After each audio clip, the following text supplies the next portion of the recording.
If I may, I can just address you as dear friends, because I feel very much at home here, and I feel honored to have been invited to speak here and to share with you a small portion of my life. This is a great occasion, the 100th anniversary of your church, and with it, of course, 100 years of faithful faith and service, and there's nothing to sneeze at. My thanks, of course, and appreciation and thanks for this very generous introduction go to Pastor Josh, who was a student of mine in one particular course, an Introduction to Judaism at Mars Hill University, where I taught for, I think, 14 or 15 years in my retirement. Can you all hear me in back? Okay, I'm glad to hear that. So I was here, not in this particular church many years ago, also invited by Pastor Josh. And I remember this occasion very, very well. For some reason, which I do not remember, we were eating outside the church, and suddenly out of nowhere came a tremendous thunderstorm. With all that this implies, there was rain, there was lightning, there was thunder, and some of the folks, perhaps one or two of folks here may have been there at the time, pulled the plastic tablecloths over their heads during the rain and continued listening to me. I was amazed, really. And then a lightning bolt came down and hit very close to me. I don't know whether you've had the experience, but there's a hissing sound when it hits the ground.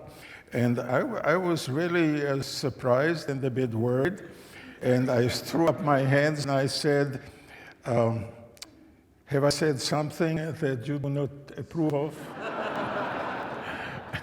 So it wasn't very funny, believe me. So anyway, the weather subsided slowly. So I imagine somebody in the climate department up there must have heard me, maybe the boss himself. I don't know.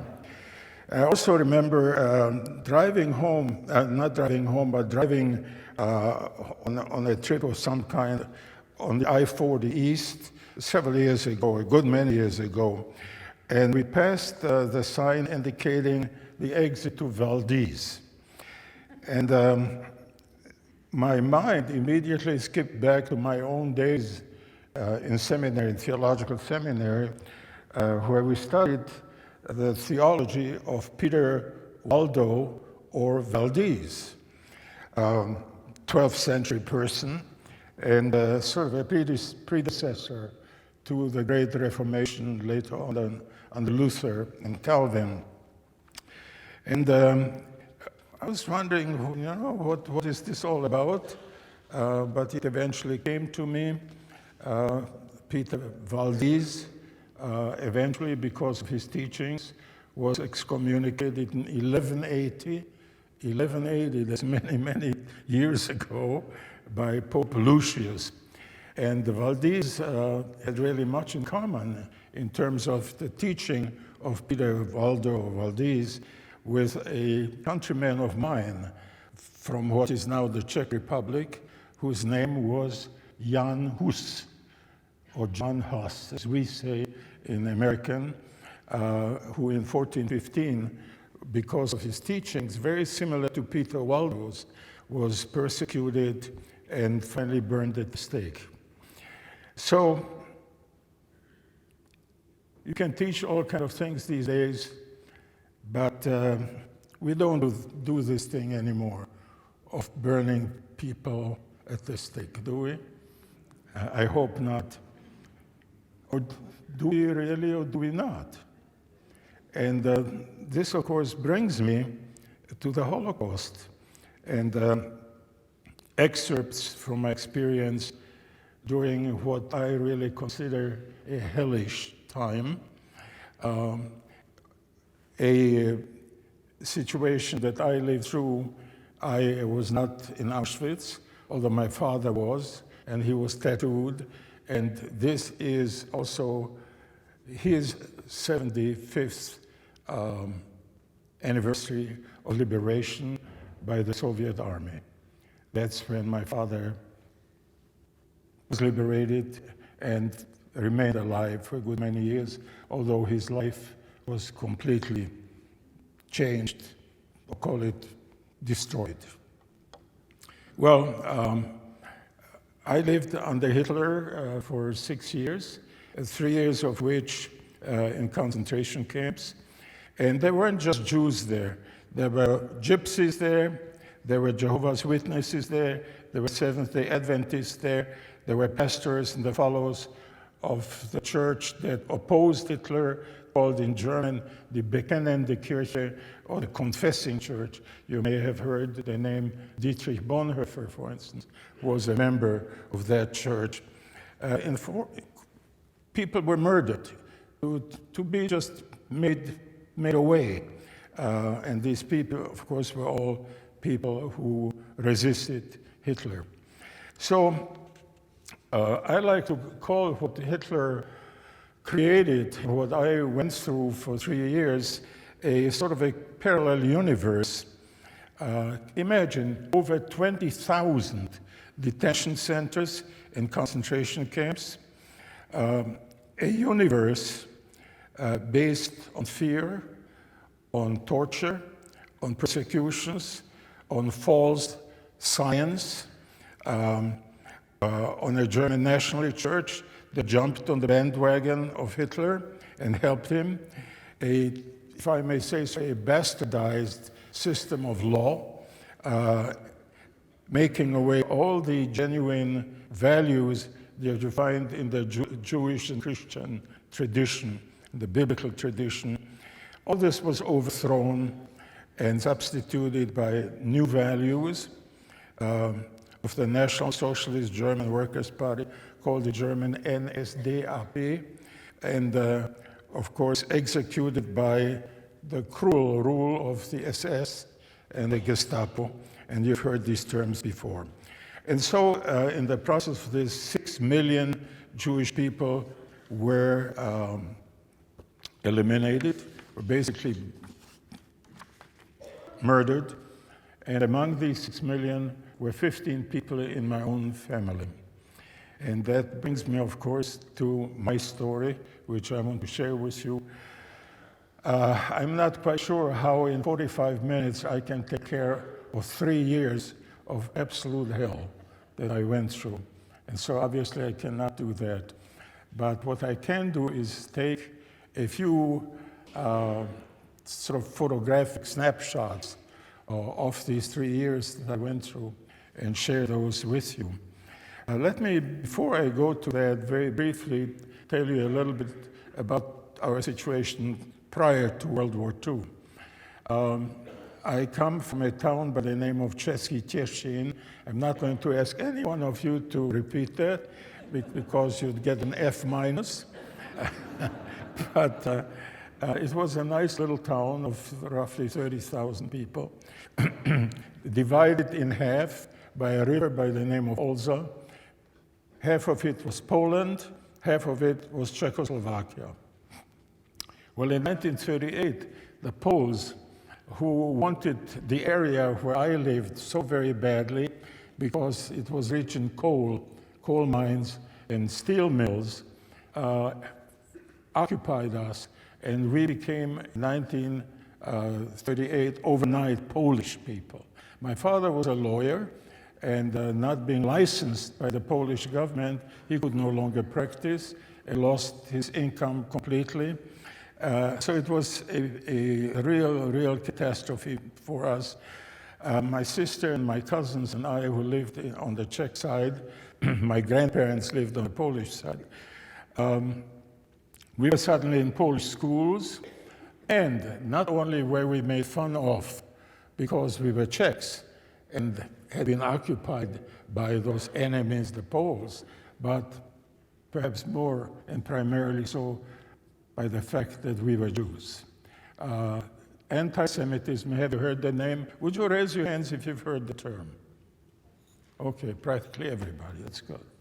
Anti-Semitism was very, very powerful in Poland, and so I was humiliated in a double way, being Czech and being a Jew. Not a good situation. I was 14 years old at the time, and the Poles, while they were very proud of themselves to have taken over a country without the Czechs having shot a single bullet in defense, well, their joy didn't last very long, because on the 1st of September 1939, World War II broke out, and among the very first towns that were occupied by the German Nazis was our town, because it was Poland now, you see, and so we were the first ones to be invaded and taken over. So my father immediately lost his job.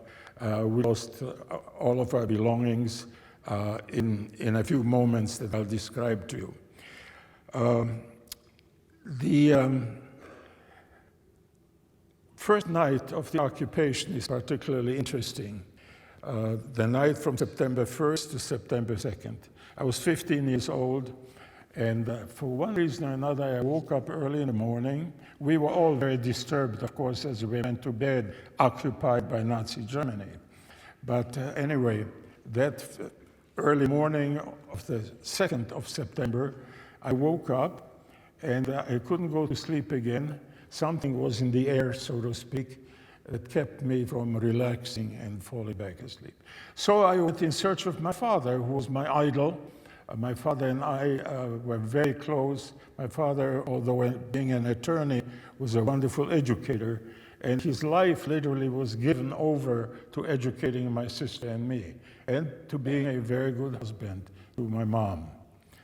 And so I went to the bedroom, of course, looking for my dad. My dad was not lying next to my mom, which I didn't understand. We had a big apartment at that point. I found him on a back balcony. His face was as white as the wall. He smoked a cigarette. He was disturbed, I could tell. And as he saw me enter the balcony, he said, "Come on over, Valti." They called me Valti, my name is Walter. So I did. And I asked my dad, "What's going on, Daddy?" And he said, "Listen." And I listened. And what I heard were weird sounds of things falling down, being broken, being smashed. There were people whistling, happily seemingly. There was broken glass that I heard being broken, actually. And again, I said, "Daddy, what's going on?" And he said, lowering his voice, with both his hands that were usually quite warm, this time ice cold, putting his hands on my head, on my shoulder, said, "Valti, I think they are burning our synagogue." Well, I was 15 years old. I had seen burned out buildings before. And besides, maybe what went through my mind, hey, I won't have to go to any religious education. So it wasn't all negative, you know. A kid, right? Ashes were in the air. Well, I went back to bed. And we were all getting up, of course, at normal times in the morning. And my dad said, "Let's go see what happened." We did. And about 4 or 5 blocks from where we had our apartment, in an apartment building, there was the burned out leftovers of the synagogue. It was a beautiful, fairly small synagogue. Glass was broken all over the street, and the pews were still smoldering. The holy scrolls that are the center of any synagogue, that contain the Old Testament, the books from Genesis to Deuteronomy, which are being read on Saturdays, all unscrolled, burning, ruined. Well, I still was not so terribly impressed, but one thing did impress me. Not the building. There were people standing there, and these people did not know my father at this point, didn't say hello to us. My father was a well-known person. He was also the head of the Jewish congregation on the Czech side. Everybody knew him. On Sunday morning, we would go for a walk, my father, my sister, and I, holding hands, and people would come toward us and pull off their hats and say, "Good morning, Dr. Ziffer." And I would ask my dad, "Daddy, who was that?" And my dad would say, "If God doesn't know him better than I, he's in trouble." So we had a good life. We had a good life, to make a long story short. The synagogue was burned. My father was visited by Gestapo men a couple of 3 days later, and because he had been the head of the congregation, he was now made the head of the Jewish representation vis-à-vis the German powers. That was called the German Judenrat, or Jewish representation, basically. So that was a new job. Time is going by very, very fast.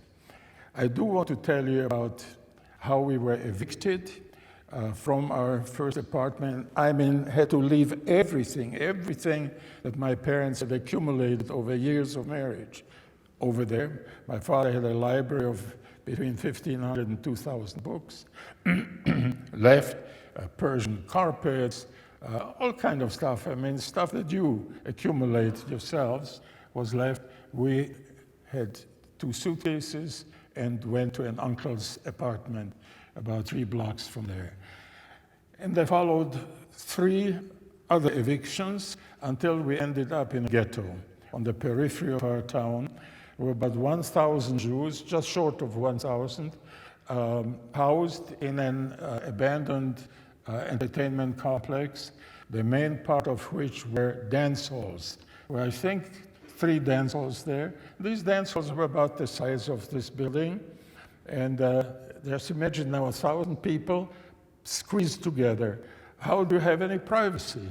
Well, the people drew wires across this way and that way, which sort of produced 10 by 12 or 10 by 10 cubicles, and on those wires they laid bed sheets and various textiles, various fabrics, to produce a little space, a little private space.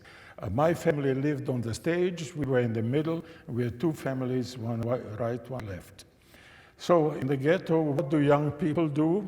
There isn't much to do, but we found some old planks and put together some ping pong tables and started playing ping pong. We didn't have a net, but we had a string, okay? And one day I found myself across a beautiful blonde girl by the name of Lydia. She lost every game, but as she lost these games, she just broke out into a sweet laughter, which reminds me now in retrospect of a silver bell, or something like that. She was just an absolutely lovely girl. Guess what happened to me? I fell in love with her, of course. Well, she did with me too. And my father made it possible at that point for young people to work in a bolt and nut factory, 45 minutes of a train ride from us. And so we went there at night and we held hands on the train. We put cheek to cheek. My cheek was burning up, still there, but it was getting very hot, you know. And at midnight, it was a night shift. We held hands and had our sandwich together. Well, one evening, Lydia came to the stage and said, "Walter, I have bad news." And so I said, "What is it, Lydia?" "My parents are going to flee from this ghetto, clandestinely, of course, and try to walk or by some locomotion get toward Russia, which was a haven for the Jews at that point." And so we said goodbye to each other, and she had a golden chain along her neck. She took off a charm, of which I have a copy still, and now I have even a golden replica that I gave my wife about 2 years ago. It was a round little plate, tiny little thing within a yoke, and when you twirled the plate, it spelled out, "I love you." And she said, she gave me the little charm and said, every time you're going to look at this and twirl it, you'll remember me. And we will be back in a few weeks, and we'll continue dating. Well, they didn't come back because as a person who came to my dad told him, a couple with a young woman was found shot dead outside the city. And it happened to be Lydia's parents and Lydia. And that absolutely demolished me. You know, you have traumatic moments in your life. In those days, many more than you may have now, although you probably have some of these too. And I was undone. And when I still love this girl. My wife is here and she's not jealous at this point. But really, I will never forget her. Well, unfortunately, that time in the ghetto came to an end by means of deportation. And so, on the 28th of June, 1942, the loudspeakers of the trucks and motorcycles that surrounded us went round and round and round. It's a big area, announced us to be ready the following day, each person one suitcase. You're going to be resettled in the East. Well, that was a euphemism, of course, because a resettling in the East meant concentration camp or death camp. Although really all the concentration camps in a very real sense were also death camps. To make a long story short, the following morning, these short of 1,000 Jewish people came out of these dance halls in some outbuildings. We were taken to a junkyard, SS along long tables with whips and handguns on the table, hand over all your valuables, which we did. And then came a moment very special to me. I have spoken to tens of thousands of people, ranging from middle school to university and adults, grown-up people. And every so often after a talk of mine, I'm asked, Walter, what was the worst thing you ever experienced? So I'll tell you what the worst thing, as I think back, was. As we passed through the line, as the queue by these SS people, there were SS people at the other end who separated men from women, then men into old, middle-aged, and young, and women into old, middle-aged, and young. And at that point, I was taken from my parents, as was my sister. And my mom ran after me and said, Valti, don't leave us. And an SS man walked up to her and hit her over the shoulders, pushed her brutally into the group of the women of her age, and I was separated. I am not here to make a political statement. This is not why I was invited. That's not what I'm going to do. Although I'm tempted, I cannot do this. But I find the separation of the children from the parents that we have done at our southern border to be absolutely obscene. This goes against every value.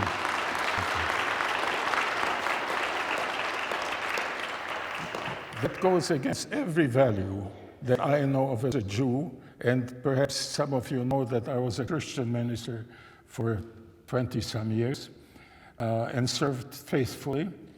And if you were to buy the book that was published 2 years ago, this is an advertisement. I get nothing out of this, but my publisher does, and I have 10 books here. If you want to purchase, it's $20 a piece. You can read about this in much more detail because I really don't have much time. So I find it just terrible that people, Americans, whatever denomination they belong to, Jews, Christians, whatever, are capable, as an organization called ICE is capable of taking children away from their parents. It's totally beyond me. I do not understand it. And I think you who have had children and you children who have had parents must not understand it either. That is an obscenity. This is what happened. We were loaded on trains, the young people as also the others, and we were sent to our first ZAL, as it was called in German, Zwangsarbeitslager, forced labor camp. And here begins a chapter of the slave labor camps and concentration camps. And out of those 3 years, I can only give you some excerpts. Let me first of all tell you in general terms. The clothing that we received, and you have seen them on television, this blue, white striped pajama clothes, totally inadequate. The weave was so loose that if I had this in front of me, I could see you all. We never had any underwear. These were pants, a shirt, and a jacket. A pair of shoes out of wooden soles, and the other part. We had a little cap that was blue-white striped, same material. No gloves, no socks. A piece of cloth, same type of fabric, about that big, 10 by 10, to use as socks. Totally inadequate. So summer and winter. In summer, the heat just destroyed us practically. In wintertime, you can imagine what that felt like. So much for the clothing. Work, 10, 12 hours a day, heavy work. To give you an example, I was 15 years old. I was 16 at that point in a camp by the name of Graditz, which was bad and then later on improved. For 12 hours, a kid 16 years old, unloading train cars with cement sacks, 50 pounds heavy. People, two prisoners taking the sack, putting them back on your neck, and me carrying it down to another place where they took this off and stashed it. 12 hours. Have you ever seen a cement sack clean? It leaks cement, always. We were white. And then you come to a camp home, and there's no water. And you have to go to bed white, cement, filth. When I think about this, just drives me crazy. The last 2 years, we were infested with lice that burrowed under our skin. Before going into bed, these were wooden planks, literally, with straw on it. We were delousing each other, pulling the lice from our skins, because if you left the louse in there, you were infested. When you're infected, you were infested, you were infected. When you were infected, well, you swelled up here, there, wherever this happened, and you couldn't work. And the Germans would not feed people who didn't work. And so we were sent to another major camp to which our smaller camp belonged, which was Groß Rosen, was named. And there was a shooting wall there that was about half the length of this stage. And the people who arrived in Groß Rosen under these conditions who no longer were able to work were lined up against the wall, machine-gunned and cremated. That's how easy it was. There was nothing to it.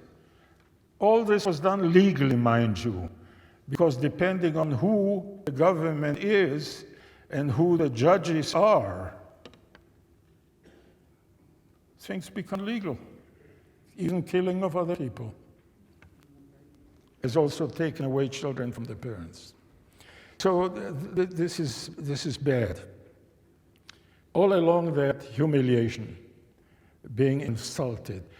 I was addressed as du dreckiger Saujude, German, okay, which means you filthy Jew swine. And as you deteriorate physically, you also deteriorate mentally. And you know, you get to the point where you see yourself as a filthy Jewish swine. And we didn't look good. We looked ugly as we looked at each other.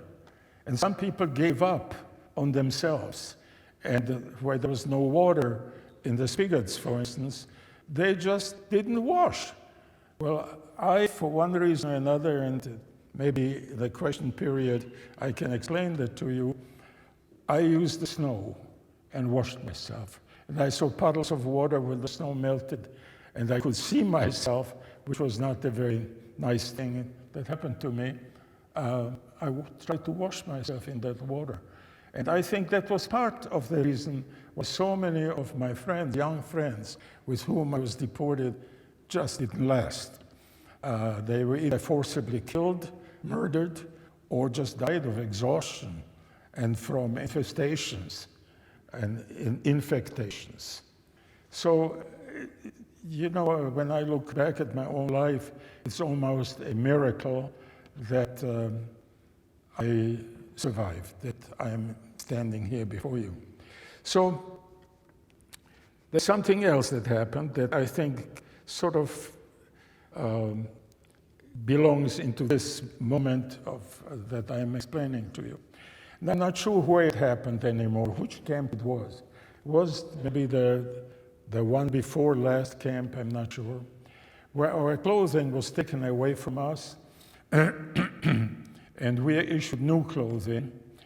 And after arriving in that particular camp, and we were doused with water to clean ourselves, we were disinfected,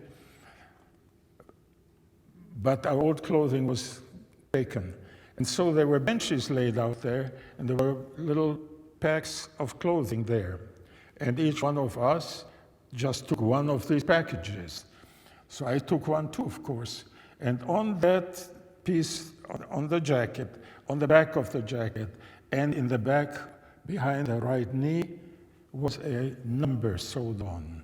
And my number was 64,757. So what I'm telling you here is, usually when I'm with young people, I ask them, why did they do this sort of thing? Why giving people numbers? And sometimes one of the kids is smart. They're all smart, but some are smarter than others. And they'll say, well, they are making an object out of you. And that's exactly what happened. We were made objects. Now, what is an object? I can take this bottle, whether water is in it or not, probably easier without water, I can smash it, because this is an object. Now, with people, this is a little more difficult, to shoot somebody who looks at you, who is a fellow human being. But if through teaching and treatment of that person, you have made out of that person an ugly person. I weighed 87 pounds when I was liberated, and I was bones covered with skin. I was nothing beautiful to look at, not that I'm now, but you know, I was a skeleton, basically. It's easier, and if that person is no longer a person then, but a number, an object, then you can kill it just like that, in any way you want to.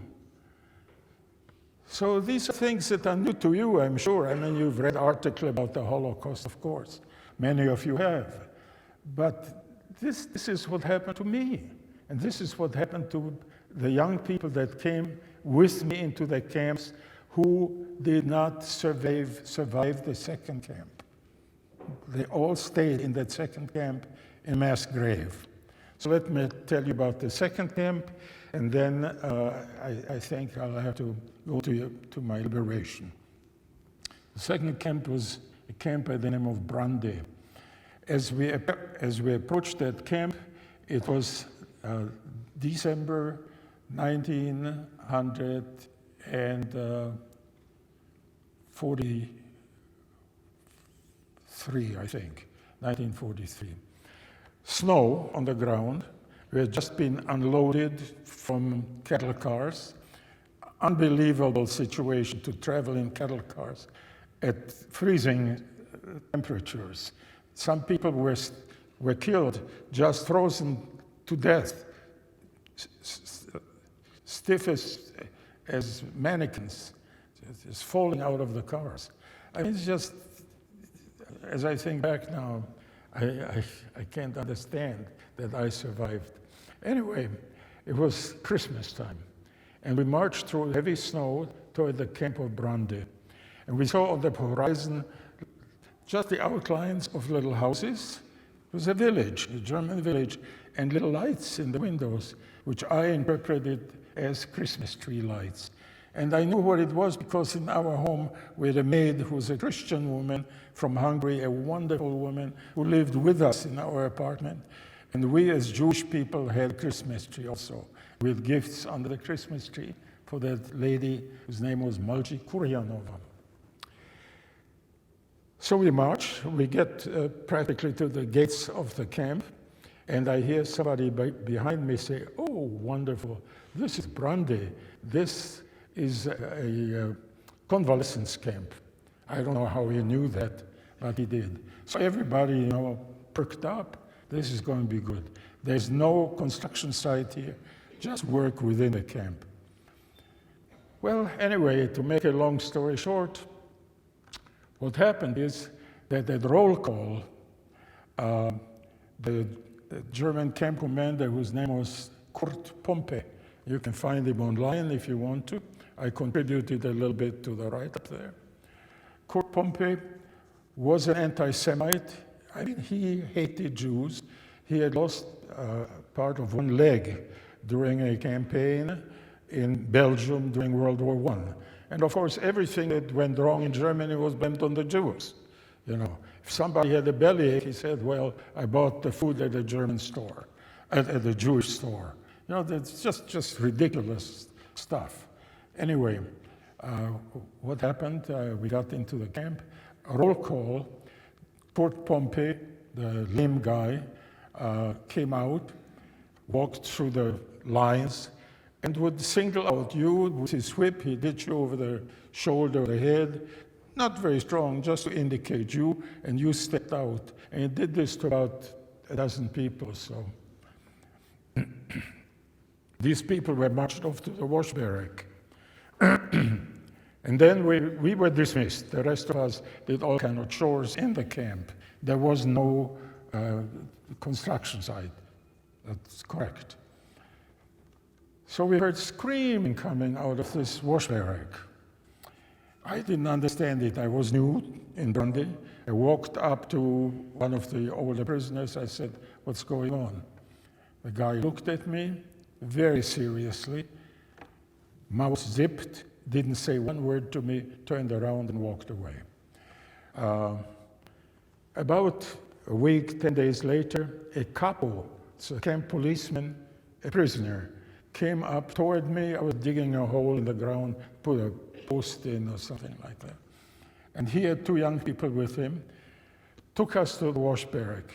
I walked the wash barrack. What I see is a dozen corpses lying all strewn around in that wash barrack, lying in filth, in excrement, in urine, in blood, in water. We had to pick up these corpses, put them on a two-wheel cart, and cart them into the neighboring woods and dump them into a mass grave. Well, I got back, we cleaned up the barrack, the wash barrack, and that was the job. But I asked some of the older prisoners, what happens in there? I mean, I didn't understand it. And then, knowing that I had seen what had happened, the man told me what was happening. How he found this out, I do not know. But what happened is that these people, in the nude, of course, were showered with ice-cold water. There were vats in there in which the German guards' underwear was boiled boiling or cooking underwear was done in those days. My mom did that in our family too. But those were big vats. These people had utensils which they took the boiling water, and as these people were trying to avoid being beaten, they would douse the people with boiling water and then put them under cold showers in between beating them. And so that one was lying there, one was lying there, one was lying there, all trying to escape this treatment, but being eventually beaten to death. That was Brande. That was the convalescence camp. So, think about it. How is a thing like this possible? How can people become so dehumanized to do such a thing to other people? Is it the education they receive? I think so. Education, from whom do you receive your education as a youngster? From your parents? From your teachers? From your preachers? From all sort of people that are involved in this whole process of murdering other people. So, I could tell you other stories. One in particular, in the Camp of Graditz, we were on an Air Force installation, and an Air Force installation is like a city. I lived in Dayton, Ohio, where Wright-Patterson Air Force Base is. It's a city, and there were garbage cans in the street. And we moved machinery, and we moved furniture. And there were Air Force people who supervised us, not SS. And they didn't care what we did. We went through the garbage cans. And I'm telling you the truth, that I ate pieces of sandwiches that had turned green. I ate pieces of fruit that was half rotten or fully rotten. We ate all that. I tell this to a doctor and tell to the doctor, I never actually got sick from that. And they look at me and say, well, we don't understand that. So let me go to the end, and that will be the story of my liberation. That was in the camp of Waldenburg, south of the city of Breslau, which is now in Poland, actually. It's called Wrocław. And we are digging holes into bedrock in order to lower a certain area of bedrock for later building purposes on. It was terribly hard work. It was cold as can be, but that was the job. So what could you do? On the way to there, at one point, we marched through. That was early in the morning, it was still dark. We saw a person running out from behind the church. Don't know whether it was a man or woman, and throw a package into our ranks. And I caught this package. And basically, I had hands all around me trying to take this away from me, but I managed to open the package, and there was a sandwich in there, a good-sized piece of bread, and I just was capable of taking one big bite out of it. The rest disappeared. It was taken away from me.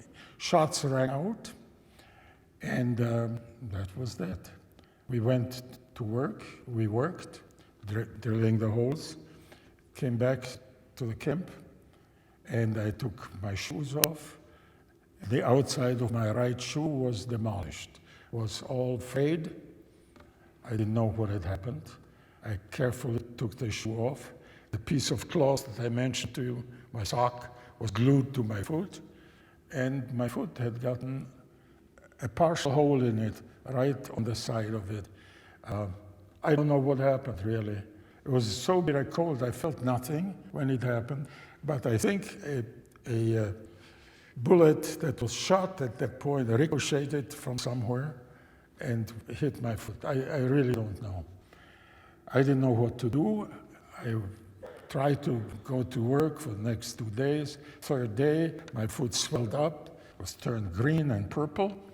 And there was a doctor's office on camp. They had aspirin, they had scalpels. And I took this to him. I couldn't get my shoe back on. And these people cleaned my wound with alcohol. I went through the ceiling practically, and hid me. How they did this, they hid me under a triple bed, a structure, bunk beds, and had covers hang down on all four sides. And so I lay there, and I was not detected, and went back to work eventually. On May 8th, 1945, there was roll call again, as any day, every day before going to work. And we stood there, and I looked at the towers. There was a triple fence around the camp, and there were towers every 300 or 400 feet with a machine gun on top there, and a big reflector that lit up the camp at night. And I noticed there was no soldier up on any of these of these towers, and there was nobody up there. We stood there in attention, waiting, and then the SS commander came in, all by himself, said something to the prisoner commander of the camp, walked out, and as he walked out, he took the key ring from his belt and threw it across the fences into the camp. And we did not budge, we didn't understand. He walked his way away. And then we heard an engine sound, and from one corner of the camp comes a tank. It was a Soviet tank with a soldier in the turret, and that tank drives into the fence, smashes all three fences, and keeps on going. One single tank. And we still stood there. We had no idea what was going on. We were scared because we thought it was a ruse. Perhaps, we're now going to start breaking away and running around, and they're going to machine gun us. You just never knew what the Nazis had in mind. Cruel, cruel, from A to Z. So we stood there, and nothing happened. And so the guy next to me, who was from Vienna in Austria, said to me, "I think it's over. Let's go and organize some food." Organize was a jargon, concentration camp jargon for the word to get some food one way or another. Because all we were interested in is eating. We were starved, we were skeletons. And so he and I went down to the city of Waldenburg, where we had marched through every day. And there was a military truck sitting there. There was nobody inside. The Germans had left because they knew the Russians were coming in. And so we climbed on the truck. We organized a screwdriver or something like that. And we punched holes on cans that were lined up on shelves in the truck. And there were military rations. Opened the lid, white grease, but not grease that you use on the wheels of a car. This was good-smelling grease. This was pork grease. And so we dug in, we ate the grease. And underneath there were chunks of pork. So we stuffed ourselves with that stuff, one can after another. And then we found 3 sacks in the bed of the truck. We sliced them open, and was sugar that spilled out. We got on all fours, and we shoved sugar into our mouths. We hadn't seen meat or sugar in years, and we were starved. And then everything went blank. I remember nothing. But I'm here, so don't get too worried. It's not a ghost. I'm real. So anyway, I wake up, and I find myself between 2 white sheets in a bed. Opposite me, on the wall, was a cuckoo clock. I remember those simple things, weird things. I was in the bed next to me, and my friend, really didn't know this guy, was there still asleep. And I lie there, and I don't know. Am I in heaven? I see no angels. Am I in hell? I see no devils. So where am I? The door opens, and a tiny little woman, like 4.5 feet tall, black dress, comes in, sees me lying in bed with my eyes open, sits down on the side of my bed and says to me, jetzt ist alles vorüber, wir haben den Krieg verloren, Sie sind frei. It's all over, we've lost the war, you are free. What do? You can't think. So you fall back in bed, you fall back asleep. And I don't know how long we slept. But the second time I woke up, I knew a little bit something what had happened. And we stayed, this guy and I stayed with this old lady for probably 4 or 5 days, I don't remember exactly. And we wanted to get rid of our filthy rags. And so we went on the town, we went into basements. The city was abandoned, and there were cases there and suitcases there. We opened them up, some we cracked open, broke open, we got ourselves some clothes. But then, you see, is a problem of what to do now. If you don't make decisions, you don't know how to make decisions.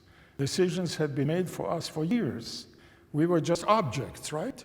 We were placed around 7 camps, beaten, among other things, starved. I didn't know what to do with myself. So I went back to camp.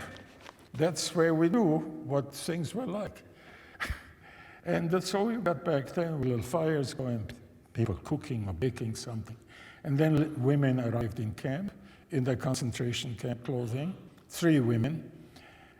And I remember 3 women standing by the broken down fence. And I walked up to them. I was so shy. I mean, it's just unbelievable. You know, years can add to your intelligence, or you can go retro. And we went all retro. We could no longer think. So I asked her, did you by any chance during your concentration camp time run into a woman or 2 women by the name of Ziffer, my name? And one woman looked at me and said, yeah, there were 2 Ziffer women in my barracks. I said, where was that? She said, the Langenbielau women's concentration camp, one of those 20,000 plus. Where is that? She told me how she had come. And so I made my first real decision. I went down in the city of Waldenburg and Main Street, and I saw a solitary bicycle with a man on it coming toward me. And I walked up to that bicycle guy, did this to him, and I tell him, get off the bicycle. He did. He didn't argue with me. I mean, we looked like apparitions from hell. Why? Because we were coming out of a hell. I mean, this wasn't a biblical hell as it's described in the book of Revelations. This was a real hell made by humans for humans. And so he got off, and I pedaled roughly 15 miles. It was 30 kilometers or something like that. Arrived in a women's camp in Langenbielau, and I said, first woman that I saw, where is the barrack where the Ziffers live? Oh, over there. So I went over there, and Ziffers weren't there. I was told they're out organizing food, you see. So if they had made much more progress than the men. They had pretty good food. They fed me. That was the most important thing. And then they said, sit down. They'll be coming in. I sat down. The door was about 20 feet from there. And I waited. And then the door opened, and in comes my mom and my sister and a cousin of mine, all looking terrible. No hair, of course, you know, just terrible shape. But they were loaded with food, sacks of food. And so they come, they see me sitting here. They gave me this cute, nice American kind of smile, just like a lady who gives you the card in a grocery store. You know, have your card. You say thank you. So she did that, and walked right over into the corner of the room, of the barracks, unloading all the stuff that they'd organized. I had to walk over there and introduce myself to my mom. I mean, it's hard to believe, but this is what happened. And sure enough, then the pieces of the puzzle fell together. And I cannot describe to you in English what it meant to us to be back together. I mean, it was an explosion of joy. And then a lady who saw us come into the streets of the town, who had come up to my mom and recognized her, said to her, "Do you know, Mrs. Ziffer, that your husband is in town already?" Well, we hadn't heard from my father anything. He was in Auschwitz. Anniversary today, liberation, as you were told. I was sent to my father to get him. He was with a maid that I mentioned to you, a wonderful woman whom we loved. She kept on weeping. She opened the door and saw me. And I said, "Well, where's my dad?" I was in the room there. My father's sitting in the corner of the room looking at the wall. I walk up to him, I introduce myself to him, and he showed practically no emotion. Hard to believe, but his life had been destroyed. Fortunately, some of it came back over time. I took my father almost by force, dragged him over to my mom and to my sister, my cousin. And we were united. And this is where this particular chapter ends, and a new chapter begins. In our town, my immigration to the United States, that's an interesting story in itself. And then coming to America, of course, and becoming an engineer and studying theology. You heard some of this in the introduction by my good friend here. So I'm going to stop here. And if you'd like to ask a question, any question goes, please do. And thank you very much for coming and listening to me. Thank you. Thank you very much. I'll get some questions. Thank you very much. Thank you. You'll have a seat. I will walk around with this microphone, and please understand we do have limited time for questions. So please, I know you may want to say a word of thanks, and that's okay. But please make your questions and not so much statements, so that we can get as many questions answered as possible. So if you have questions that you would like to ask Dr. Ziffer, I saw hands go up back here first. And I know I can't get to everybody, so please understand that, but we will try to get to as much as possible. Please tell us about your journey of faith. Yes, he's asked about your journey of faith. My what? Your journey of faith. My turning? Journey of My faith. journey of faith, okay. See, I have 2 hearing aids in my ears. Hearing aids don't restore your hearing to you the way it's normal. And so you can turn it on, then you hear every adjacent sound, you know, or you can turn it off and you hear nothing. And so in sitting back here, I really had a hard time understanding what you were saying. And I felt assured that you're going to say only good things about me. So I'm reassured, and thank you so much. Okay, my journey of faith.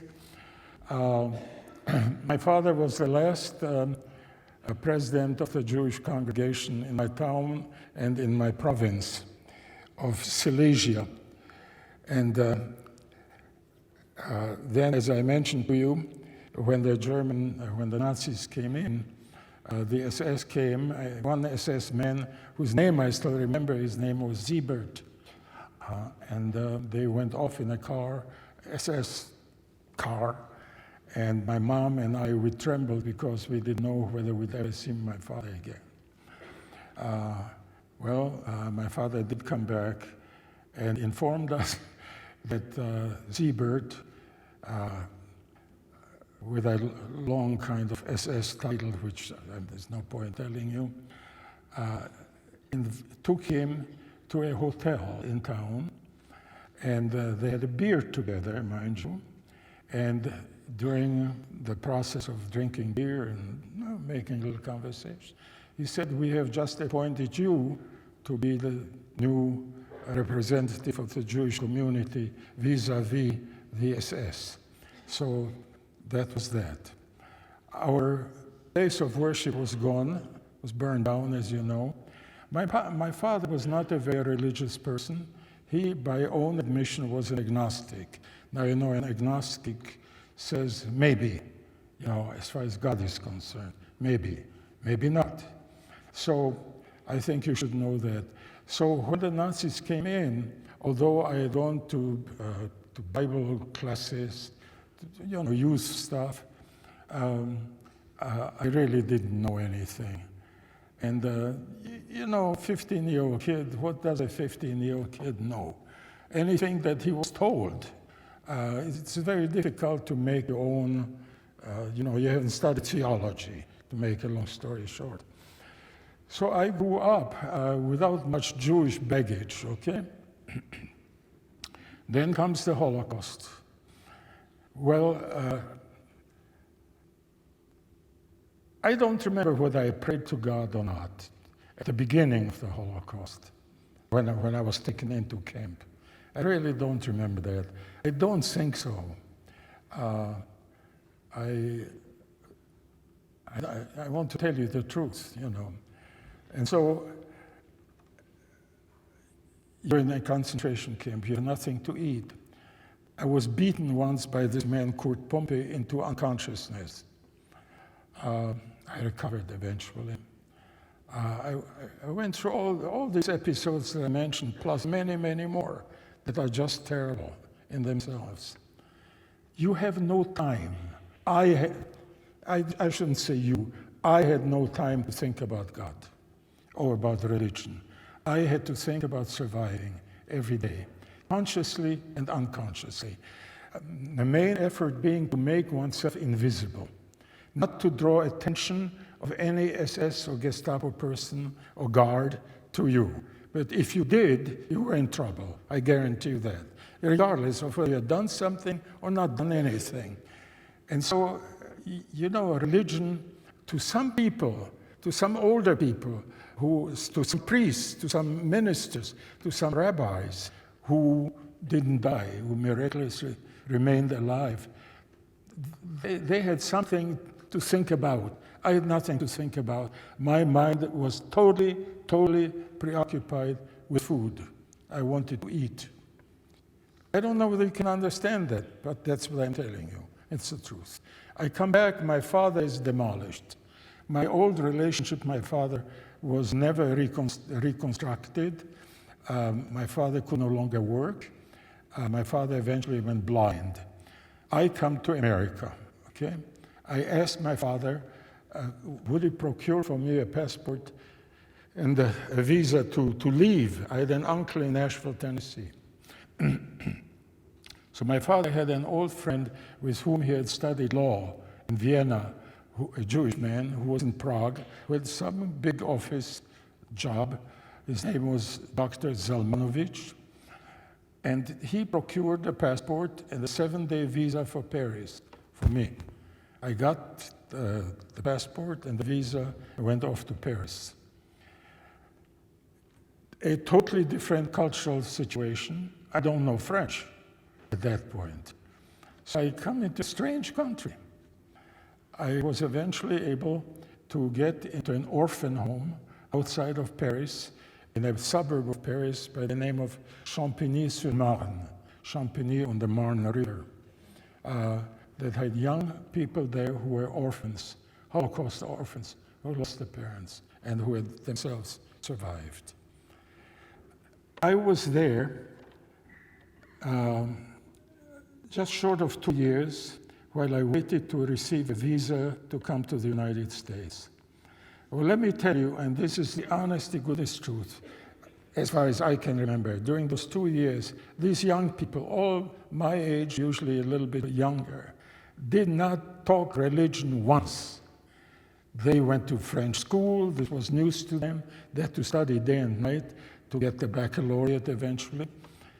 Religion was not on their minds. It just wasn't. And it wasn't on my mind either. Okay, so I get a visa. I come to America. I land in New York. My papers were not in order. I am sent to Ellis Island. I stayed on Ellis Island about 4 or 5 days, I don't remember exactly. I was enchanted. I drank my first Coke on Ellis Island. I heard my first English beautiful song. I don't know, some of you older people might know this. I'd like to get you on a slow boat to China. I'd slow to get you on a slow boat to China and to myself alone. Okay, some of you know it. Remarkable. I loved it. I bought a Coke for a nickel. Now, my father had bought me a $5 bill. For one reason or another, he told me to hide it. So I put it into a dictionary. And so slowly, I think I spent 50 cents on Cokes, you know. The FBI came to Ellis Island, and they picked me up because they thought I was a communist infiltrating America. I was running from communism, but you know, just to be an FBI agent doesn't mean you're of a superior intelligence. Well, that's how it is. So I was taken to New York City, to an office, and was grilled. Well, I wasn't a communist, I was a Jew running away from communism. They finally got it, and they released me. And then I went to Nashville, Tennessee, to my uncle's house. My uncle was a chemical engineer who was managing an oil refinery, small oil refinery in Nashville. They had a duplex with another family living on the other side. They weren't wealthy. They had 2 little kids and a dog. And I started my American experience. With that experience, I had no privacy. At 5 o'clock in the morning, both kids jumped in my bed and the dog. And I had to study engineering, which is not the easiest of curriculum, believe me. So I flunked one course, thermodynamics, had to take it over. I passed it eventually, it was okay. I graduated. And during that period, I went to summer school one year to study physics in a school right opposite of Vanderbilt University, Peabody College, which is now part of Vanderbilt. And there I met 2 young people, a young man and a young woman. The young woman was Carolyn Kennard, the daughter of a big farmer in Franklin, Tennessee. He had 1,000 acres. The man was somebody by the name of Burton Grant. It so turned out, later on I found out that Burton Grant is the father of Amy Grant, the singer.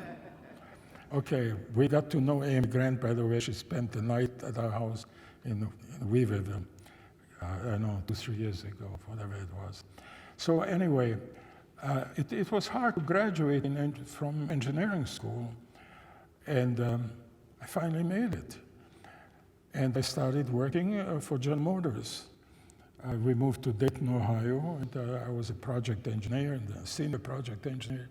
And I worked on the ceiling of cars and the windows, so you guys don't get wet when it rains, a car. I became senior project engineer. It was a pretty good job. Got some US patents on this. And then slowly, gradually, it came to me that I wasn't very happy with the job. Now let me say something else. While at Mrs. Grant's, I left my uncle in there. I'm trying to reconstruct this since I asked about my pilgrimage, my religious pilgrimage. While in school at Vanderbilt, still, I fell in love with this young woman, the daughter of the farmer from Franklin, Tennessee, Carolyn Kennard. A hot affair. Really, you know, she fell in love with me too. very wonderful time together. And one day, Burton Grant, father of Amy, came to me during summer school and said, Walter, you know, I'm going to graduate now. I'm going to Memphis, and I will be studying medicine. And I just lost my father. And so my mother, whose name was Mizella Grant, living in a big mansion, a beautiful house in Nashville, she has nobody there. She needs a man. Would you be her surrogate son? Well, by then, my relationship with my uncle and aunt had pretty much disintegrated because for reasons, and there are many reasons, some I can tell you about, some are unconscious, I had converted to Christianity. And when the wife of my uncle heard that, she went practically berserk. She had lost both her parents in the Holocaust. Her brother was in England, somewhere in the Air Force. And she did not understand how a Jew who spent 3 years in a concentration camp would convert to Christianity. Well, love is stronger than any of these arguments, you know. And I totally understand what she felt, but our relationship really didn't work anymore, and I needed to leave. And at that point, I had the experience with Burton Grant, be my mother's surrogate son. So I moved over there, and I took Mrs. Grant to church. I took Mrs. Grant to Wednesday evening Bible study, and I drove around. I bought the groceries and this and that. I was totally immersed in a Christian environment, which was a wonderful environment. And while the Jewish people, I mean, this is interesting, never asked me about my past in the concentration camps. And there's a good reason for that. I didn't understand it, and I thought, well, what's the matter with you? I mean, you lost some parents, some uncles, some aunts in Europe in the Holocaust, and you don't ask a guy who comes out of the Holocaust? On the other hand, I also wanted to forget all that. So, I mean, there are different things within you that sometimes butt against each other. So to make a long story short, I converted in Nashville, Tennessee. The preacher who did my conversion was Brother Goodpasture, Church of Christ, non-instrumental. I don't know whether you know what that means. I can explain it if you're interested. And I became a Christian. And I became a student pastor in Gibsonburg, Ohio, which is south of Toledo. Very bad situation. I mean, Christianity tunnel vision, which, you know, I'm a fairly open person. I'm interested in everything. They weren't. And they were racist also. For years, I was ordained into the Disciples of Christ and into the church, the United Church of Christ. And then I went sent to Europe and to France and to Belgium. Was a pastor there and taught in theological seminary there. And I mean, always was done with open heart. You know, it was, I didn't pretend. But throughout this Christian ministry that I was in, I was exposed every so often, it was a bit too often, to anti-Semitism. These were stories about Jews that everybody laughed about. There were jokes about the Jews that everybody laughed their heads off. And I will not really go into the details because they're not very pretty. And that turned me off. Because deep down, you know, I had converted. That didn't take my Judaism away. After all, Jesus was a Jew. So, hello? So I'm a brother of Jesus. And to this day, I admire Jesus. Believe me, we do not in Judaism take Jesus Christ as God, as in the Trinity. That we do not do. But I personally think, and I don't mind if that is told to the world, I think that Jesus is the most important person that Judaism ever produced. That's my opinion. So, okay. Slowly and surely this turned me off. And I decided I was in concentration camp with my brothers and sisters. I will return out of a certain faithfulness to the faith.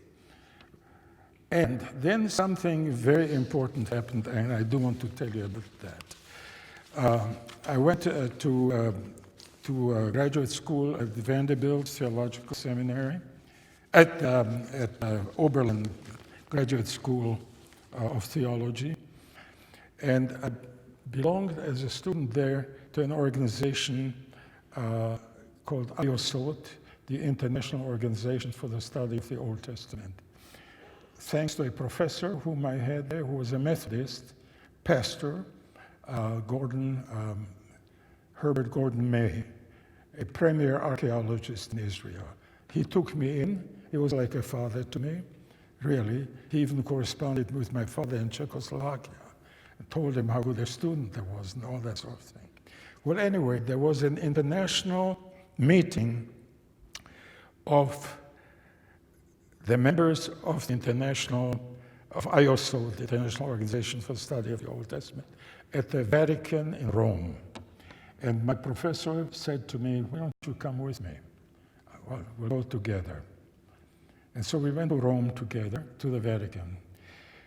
The person on the Vatican side who introduced the Vatican to us and us to the Vatican was a man by the name of Augustin Cardinal Bea, B-E-A. He was a cardinal, and he was the head of the Vatican Secretariat for Jewish-Christian Relations.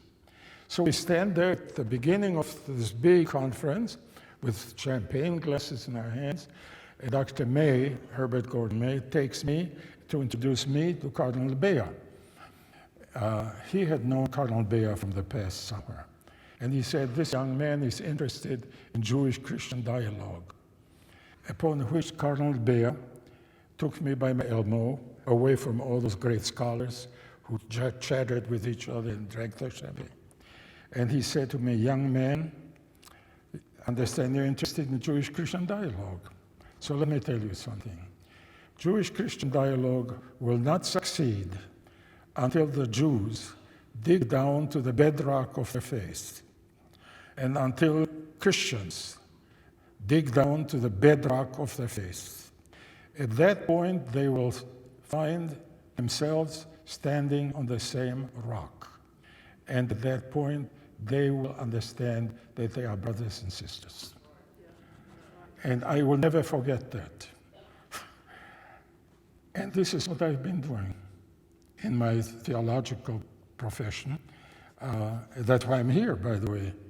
I mean, I'm still amazed that my excellent student invited me to speak here, but I'm a Jew, and you guys are Baptists, you're Christians, and I'm with you. And I think you are my brothers and sisters.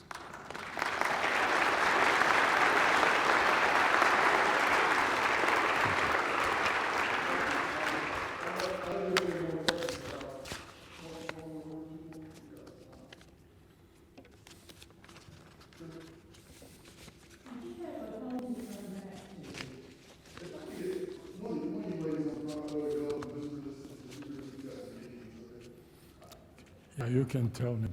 Did you have a home to come back to whenever the Holocaust was over with? Tell me what And they say. you went home?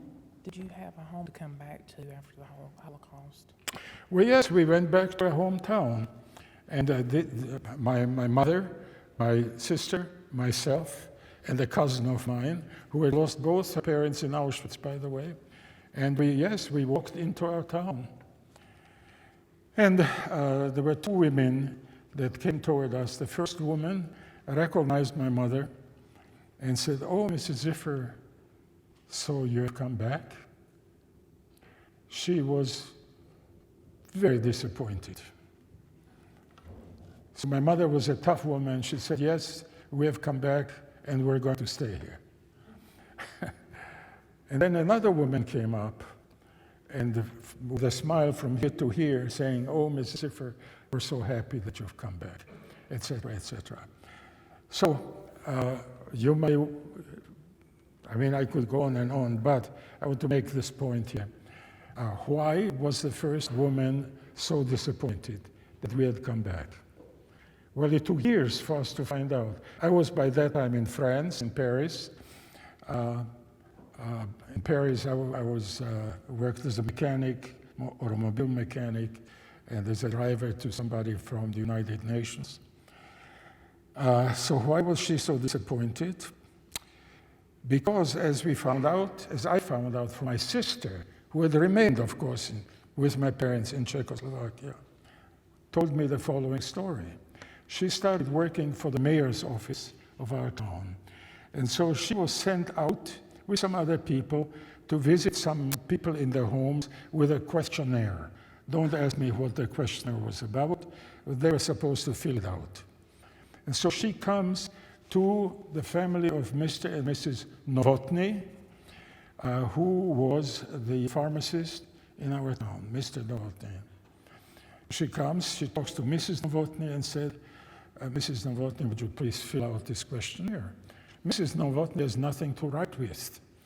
And so she says, excuse me, Mrs. Ziffer, I'll get a pencil or a pen or whatever. She goes into the bedroom and keeps the door open to the bedroom. And my sister looks in, and what does she see? She sees the bedroom suite of ours that we had left in the apartment when we were thrown out the first time. Do you get the idea? The people did not react to the persecutions that we went through. The local people kept their mouths shut. They could have at least come to our help. They didn't. Most of them didn't. This maid of ours did. And we gave her a few, some belongings. After the war, she returned all this to us. So what I'm trying to say is that many people profited from the Jews losing everything because they were there the first ones to get the stuff that was left there before somebody else got to it. So that explains the sadness of Mrs. Novotny, who had come and found out that we returned. It took my sister and my mom 2 years to prove that this was our bedroom suite. She eventually proved it, and when my wife Gail went to Czechoslovakia the first time, we married, and I wanted her to see my background. We slept in those beds. But you see, I mean, there are so many reasons for anti-Semitism. Some of it is plain greed. They wanted to steal things that the people had to were coerced to leave behind. So, I mean, this doesn't speak nicely of human nature, obviously, but there is not so good stuff within all of us. But some of us control it, and we're decent people. But there are tendencies in some of us, maybe all of us, that want to advance ourselves, come what may. Does that answer your question? Well, it really doesn't, because after coming home and going through this whole thing, I returned to Judaism. And let me tell you quite openly that while I'm a Jew, I'm a secular Jew now, and because I appreciate the values of Judaism, which Christianity, of course, inherited and accepted and continued. So the values are very precious to me, and I'm trying to live them. And that's, again, one of the reasons why, as a bridge builder between Judaism and Christianity, I'm here. Thank you. Any other questions from me? I have a lot back here. Any questions from you? And then maybe I'll go back to the other questions? No. Okay. There's a question here. Oh, okay. This is going to be our final question.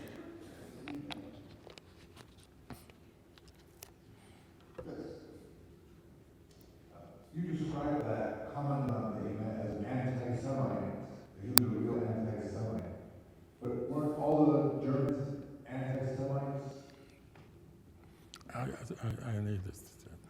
The acoustics are No, I a little understand. problematic. He said you described the commandant as a true anti-Semite. Yes. He asked if all the Germans were anti-Semites. Okay.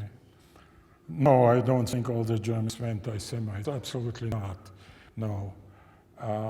Some of the people came under an educational system that was very hard to resist. But there was also, as I mentioned to you just very quickly, something called the Bekennende Kirche. Dietrich Bonhoeffer was part of that. That means the confessing church. 6,000 German pastors who belonged to that, who came out with something called the Barmen Declaration. And it is a remarkable document. And that is a lengthy story that I was involved in indirectly, and I really don't think I should go into this. But as I told Pastor Josh, we all have email. If you're further interested in that, I knew a man who was one of the authors of the Barmen Declaration, actually taught with him in France. Wilhelm Fischer was his name. I would be glad to explain that situation to you. But it's a bit complex, and I think it would just take too much time. No, all Germans were not, but the good ones were a tiny minority. And, well, I guess I still have time for one story, maybe, a brief one. I was in a concentration camp by the name of Schmiedeberg. And Schmiedeberg was in the mountains, and the Germans had a hollowed out mountain in there that was transferred into a production facility for V1s and V2s. Do you remember what those were? They were unguided missiles that the Germans shot into England. And they fell into London, into the fields. It did tremendous damage, even though they were not guided, as guided missiles are today. So I got a good job for me in that particular camp. You know what the rebars are? They are bars that are used in many ways, but one of the ways is to put them into concrete to produce steel reinforced concrete. And so I had the job on a machine to bend rebars into certain configurations. And I worked for my blueprint. At one point, the engineer who was there came to me, to my machine, and said, "Follow me." Went to a little office that they had on the construction site, outside the mountain, and he sat down behind the desk. I stood before him in my blue-white striped prisoner uniform, and he put a new blueprint before me. And the new blueprint had a new design on it that, looked like this and this, like this and like this, etc. I had to do these bends. Under each section of the bends, there was a dimension. And then there was one dimension for the total length of the rebar as it was bent into proper shape. I was pretty good in arithmetic. My dad had lots to do with that. And so I added up these little sections, and it didn't come out to the big section, to the final section, to the overall section. And I stood in front of this engineer, and I said to him, of course, German is my native language, as is Czech. But we spoke German at home. So I said to him in German, "Sir, there's something wrong with that blueprint. The dimensions don't work out." He heard that. He said nothing, shook his head. And then he blurts out, "You are not a Jew." Hello? What's going on? That's crazy. I said, "Sir, I am a Jew. You can see what I'm wearing. You can see where I am. I am a Jew. I'm here because I'm a Jew." Silence. "No, you cannot be a Jew." So this went on once or twice, not once, but twice or three times. And I finally said, "Why do you think I'm not a Jew, sir?" And he said, "Because you speak German, and Jews are not capable of speaking German." Now I'm telling you this is not the end of the story. That was the end of, almost the end of the story. He walked up to the cupboard, opened it, took a lunchbox, and gave me half his sandwich. And said, "Eat it here." Obviously, there were other prisoners out there. So, was he a Nazi? Was he not? Did he retain some humanity or not? I don't know, but he was the only person in 3 years that showed some kindness to me.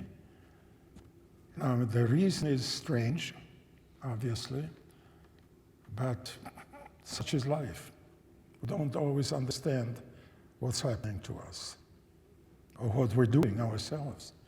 So many elements that enter into all our decisions, into what we say and what we do, and we're not always really conscious of what these elements are, but we act upon them. Does that answer your question a little bit? That's the best I can do.